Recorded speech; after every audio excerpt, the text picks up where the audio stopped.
Hello there. Today I'm going to show you how to clean cache and cookies from Safari. This is a very beginning step for Mac user. So let's do. Okay.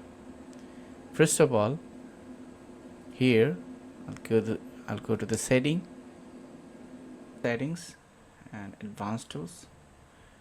This show the developer mode. Okay.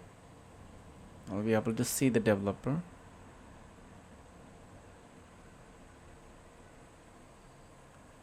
Betty cache. Okay, so now open this settings from the privacy,